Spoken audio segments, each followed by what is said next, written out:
Varicose veins కి సరైన చికిత్స కోసం సంప్రదించండి ఎవిస్ హాస్పిటల్. నమస్తే రమగారు. నమస్తే జయ. రమగారు, మనకి ఈ నెలలోనే పోలిపాఠ్యం ఉంది, పోలీస్ వర్గారోహణ. ప్రతి సంవత్సరం మీరు చెప్తూనే ఉంటారు, ఏ సంవత్సరానికి ఆ సంవత్సరమే కదా. అదే కదా. మరి పోలిపాఠ్యమి అంటే ఏంటి, దాని విశిష్టత, దీనికి ప్రత్యేకించి ఒక కథ కూడా ఉంది కదా, అది ఇంకొకసారి చెప్పుకుందామండి. నీకు కూడా నోటికి వచ్చేసింది. ఈ కార్తీక మాసపు చివరి రోజు వెళ్ళగానే తెల్లవారి పోలిపాడ్యమి, మార్గశిర శుద్ధ పాడ్యమి. కార్తీక మాసపు మొదటి రోజు బలిపాడ్యమి చేస్తాం. అవును, ఆ రోజున బలి చక్రవర్తి ప్రీత్యర్థం దీపాలు పెడతాం, దానాలు చేసుకుంటాము కదా. చివరి రోజు ఇప్పుడు ఈ పాడ్యమి నాడు కార్తీకం మొదలైతే బలిపాడ్యమి నాడు పోలిపాడ్యమితో కార్తీక ఆరాధనలు మొత్తం పూర్తయిపోతాయి. కార్తీక పురాణం వింటాం కూడా పూర్తయిపోతుంది. 30వ రోజు కింద వస్తుంది. మామూలుగా ఏంటంటే మనం రోజులు లెక్క పెట్టుకుంటాం. అవునండి, 30 రోజులు 30 కథలు. అయితే తిథుల ప్రకారం 29 రోజులకే మాసం ఫినిష్ అయిపోతూ ఉంటుంది మనకి. పాడ్యం నుంచి మన అమావాస్య దాకా అయిపోతుంది కదా. ఇంచుమించుగా 30వ రోజున పోలిపాడ్యమే పడుతుంది. కార్తీక పురాణపు కథల్లో ఇది చెప్పాను నేను. 30వ రోజు పారాయణ కూడా ఉంది. 30వ రోజు కార్తీక పురాణ శ్రవణం ఉన్నది.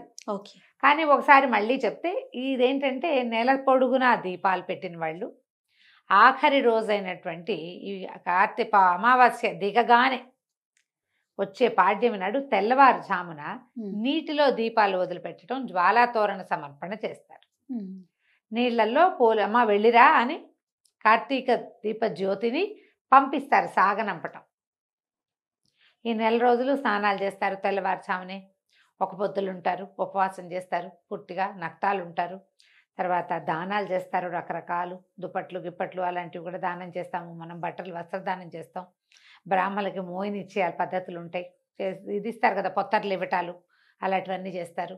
తర్వాత దేవాలయ దర్శనాలు చేస్తాం, ఎక్కడైనా తీర్థాటన చేస్తాం, ప్రతిరోజు దీపారాధన చేసుకుంటాము, తులసి ఆరాధన చేస్తాం. ఎన్ని రకాలు ఉన్నాయి కార్తీకంలో, ఎన్నో రకాల ఆరాధనలు చెప్పారు, ఎన్నో రకాల ఉపాసనలు. ఏది చేయగలిగిన వాళ్ళు అది చేస్తారు. ఇవన్నీ చేసి ఈ చివరి రోజున గనక నీటిలో దీపాలు విడిచిపెడితే అద్భుతమైన ఫలితం లభిస్తుందని చెప్తారు. అయితే ఈ రోజున ఇప్పుడు మనం ఏ నీళ్ళల్లో వదులుతాం? మనకి ప్రవాహాలు లేవు, కాలువలు లేవు, ఏమీ లేవు, ఓవర్ హెడ్ ట్యాంకులు ఉన్నాయి అంతే. అందరికీ ఏం చేయలేం కదా. అందుకని సూక్ష్మంలో మోక్షం ఒక బకెట్లో ఒక అరటి దొప్పలో ఏం చేసేవాళ్ళు అంటే, ఇది వరకు ఈ ప్రమిదలు వదిలిపెట్టడం కాదు, అరటి దొప్ప. ఈ అరటి దొప్పలు ఎక్కడి నుంచి వస్తాయి? మనకి అరటి చెట్టు కాండం తాలూకు డిప్పలు తీస్తాం. ఓకే, తీస్తే అది ఇట్లా ఇలా తవ్వలాగా ఇలా చిన్న అర్ధచంద్రాకారంలో వస్తుంది. దాన్ని చిన్న చిన్న ముక్కలుగా కట్ చేసి ఒక దాంట్లో అంత దానికి 1 2 3 4 4 5 కంతలు చేస్తే అది ఏంటంటే అడుగు భాగం బేస్ ఉంటుంది. ఓకే, దాంట్లో మనము నేతులు, ఆవు నేతిలో ముంచినటువంటి పువ్వొత్తుల్ని వేసి వెలిగిస్తే అందులో నెయ్యి హవనం అయ్యేదాకా, హుతం అయ్యేదాకా ఆ దీపం వెలుగుతుంది. ఆ జ్వాల అలా వెళ్తూ ఆ నదిలో తన తాలూకు దీపశక్తిని చూపించుకుంటూ వెళ్తుందన్నమాట. ఇప్పుడు మనం ఏం చేయాలి? కనీసం ఇళ్లలో ఉన్న ఓ బకెట్లోనే అన్నిట్లో వదిలిపెట్టడం. ఓకే, జలంలో ఒక రకమైన అగ్ని ఉంటుంది, నీళ్ళలో నిప్పు ఉంది కదా, మనకు తెలుసు, కరెంట్ ఉంది కదా, ఆ శక్తినికి ఆరాధన చేస్తున్నాం మనం. కార్తీకంలో నీటిలో విపరీతమైన శక్తి ఉంటుంది. మనం అందుకే కదా చెప్తాం జలే గంగా అని చెప్తాం, తైలే లక్ష్మి జలే గంగా. ఆ నీటిలో ఉన్నటువంటి ఆ గంగా నదికి, ఆ అగ్నిస్వరూపుడికి అందరికీ హారతిస్తున్నట్టుగా ఈ దీపాలు వదిలిపెడతాం. ఈ కార్తీకంలో ప్రవాహంలో దీపాలు వదిలిపెడితే బాగా మంచు వచ్చేస్తుంది కదా, ఆ ప్రవాహంలో అటు ఇటు ఉన్న వాళ్ళకి దీపాల వెలుగు కూడా వస్తుంది. ఆ దీపం వల్ల వచ్చేటువంటి కాస్మిక్ ఎనర్జీ, ఒక రకమైన ఇది వస్తుంది కదా, దీపశక్తి, అది మన నుంచి ముందుకెళ్తుంది అన్నమాట. మన జీవశక్తిని పెంచుకుంటూ వెళ్తుంది. అందుకోసమని చేసేవాళ్ళం. మనకు అవకాశం లేదు కాబట్టి బకెట్లో అయినా వేసుకోవటం. ప్రవాహాల్లో వదిలిపెట్టేవాళ్ళు పాత రోజుల్లో చేసేవాళ్ళు. మా వాకిట్లో చెరువు ఉంది కదా, మా ఊళ్ళో చేసుకునేవాళ్ళు చెరువులో వదిలిపెట్టడం. చెరువులో ఎంత చెరువు ఇటు నుంచి అటు వెళ్తుంది. కాలువల్లో వదిలితే చాలా మంచిది, నదీ ప్రవాహాల్లో వదిలితే మంచిది, విశేషమైన ప్రయోజనం లభిస్తుంది.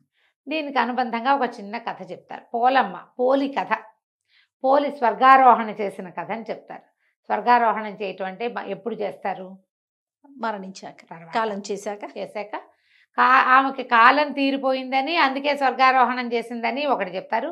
బొందితోటే స్వర్గారోహణ చేసిన శరీరంతో వెళ్ళిపోయింది అని ఒక కథ చెప్తారు. మనం ఏ కథ అయినా చెప్పుకోవచ్చు. ఈ పోలి అనే అమ్మాయి ఒక రజక కుటుంబంలో ఆఖరి కోడలు.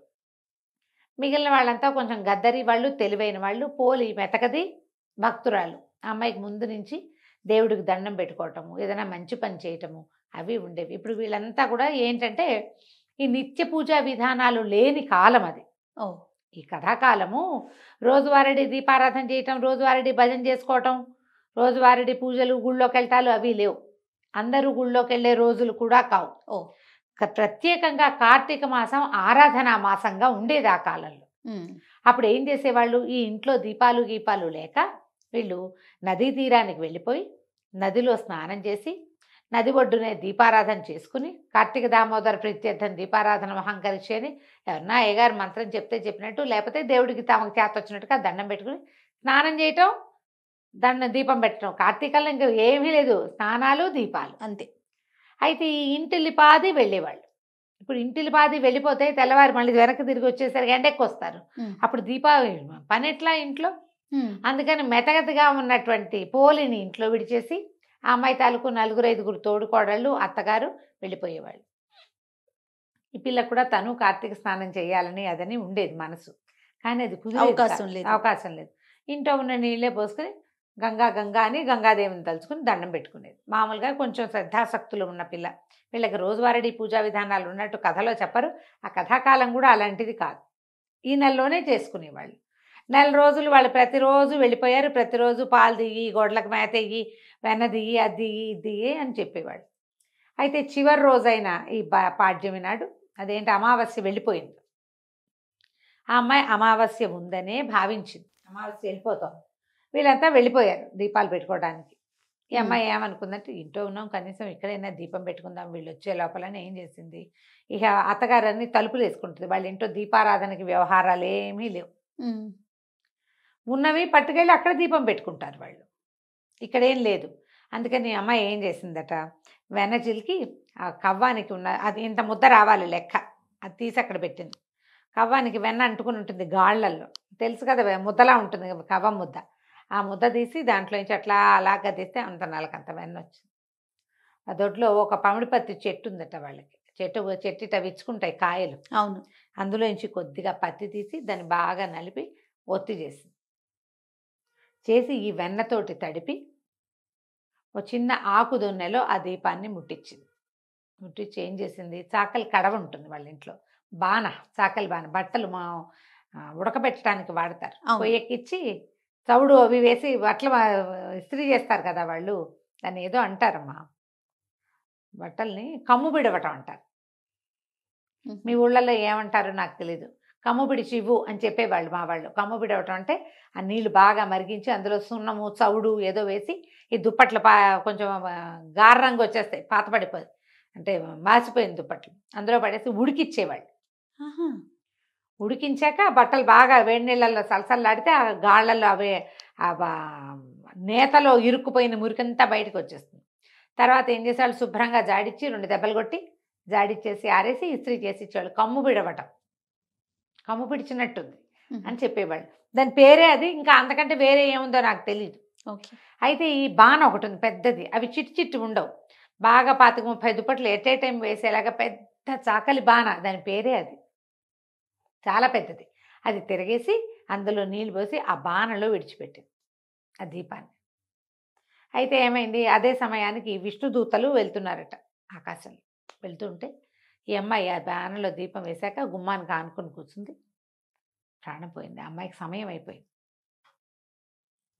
ప్రాణం పోయేసరికల్లా చటుక్కున వీళ్ళు దిగొచ్చి దేవదూతలు ఎవరు కూడా విష్ణు పార్షదులే వచ్చి ఆ అమ్మాయిని చేదుకొని దాంట్లో కూర్చోబెట్టుకున్నారు. పుష్పక విమానంలో ఒక విమానం వేసుకొచ్చారు వాళ్ళు. వీళ్ళిద్దరూ ఎట్లా ఉన్నారు, శంఖచక్రాలు ధరించి తామర పువ్వులు మెళ్ళలో దండలు కూడా కమలాలంకృతులుగా ఉంటారు వాళ్ళు. సాక్షాత్ విష్ణు స్వరూపులుగానే ఉంటారనమాట. చక్కగా ఉన్నారు, పద్మమాలాలంకృతులుగా ఉన్నారు అని చెప్తారు. ఎప్పుడైతే ఈ అమ్మాయి ఆ విమానంలో కూర్చుందో కాళ్ళు వేళ్లాడేసుకుని కూర్చుందట పక్కన ఒదిగి.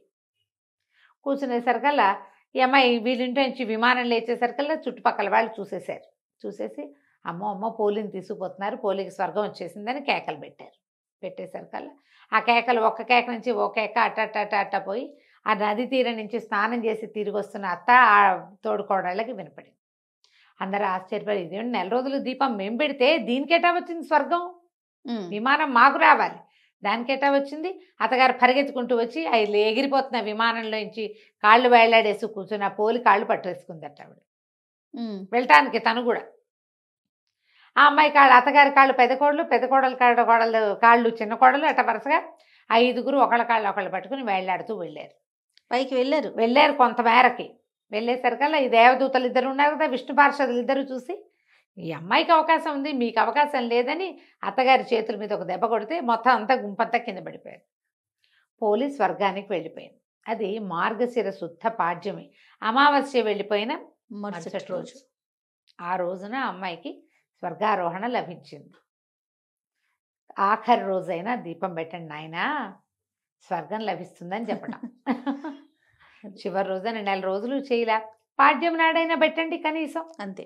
ఆఖరి రోజు కార్తీక ఆరాధనలు ముగిసిన రోజునైనా మనం ఇట్లా జ్వాలాతోరణంగా కాకపోయినా ఒక దీపంగా అయినా పెట్టి కార్తీక దామోదర ప్రీత్యర్థం ఒక నమస్కారం చేసుకుంటే అదైనా ఫలితాన్ని ఇస్తుంది. అది మాత్రం ఎందుకు మానేయాలి? మనం ఏం చేస్తాం, 4 రోజులు పెట్టుకున్న వాళ్ళు ఆ రోజు పెట్టుకుంటారు. ఏ రోజు పెట్టుకోలేని వాళ్ళు ఈ రోజు అయ్యో కార్తీక మాసం అయిపోయిందని అమావాస్య నాడు అనుకోకర్లా తెల్లవారి పొద్దున్నే పెట్టండి దీపం తప్పకుండా. దీన్నే పోలిపాడ్యమి స్వర్గారోహణ కథ ఇదే చెప్తారు. ఆమెని జీవించి ఉండగానే తీసుకుపోయారని ఓ కథ చెప్తారు. జీవించి ఉండగానే తీసుకెళ్తే ఆ అమ్మాయి కాళ్ళు వీళ్ళంతా పట్టుకున్నారు, అప్పుడు కూడా ఇదే. ఆ అమ్మాయి జీవించి ఉండగానే స్వర్గం లభించింది, లేదా స్వర్గం అని చెప్తారు. విష్ణు పార్షదులు వచ్చారని చెప్తారు పురాణంలో. ఆమెకు అవకాశం లభించింది. ఎందుకంటే శ్రద్ధ, ఆసక్తి, భక్తి ఈ మూడిటి వల్ల ఎంత అవకాశం ఉంటే అదేదో బ్రహ్మాండం పగలు తీసే పూజ కాకపోయినా చిన్నది కనీసం అందుబాటులో ఉన్న చిన్న దీపం పెట్టి, దేవుడా ఇదంతా నీ వల్ల అని ఒక దండం పెడితే చాలదు, అంతే. అదైనా చాలు. ఆ ఒక్కరోజైనా చేతనైనంత చిన్న దీపమైనా పెట్టి నమస్కారం చేసుకోమని. ఇప్పుడు ఆ రోజు ఈ కథ వినాలా రమ్మగారు? ఈ కథ వినాలి, ఈ కథ తలుచుకుంటే మంచిది. సంతోషం. ఇంకా ప్రత్యేకించి మనం చేయాల్సిన పూజా విధానం ఏమన్నా ఉంటుంది? ఏమీ లేదు, దీపం పెట్టడమే ప్రధానం, అంతేనా? అంతే. తప్పకుండా రమ్మగారు. నమస్తే. నమస్తే.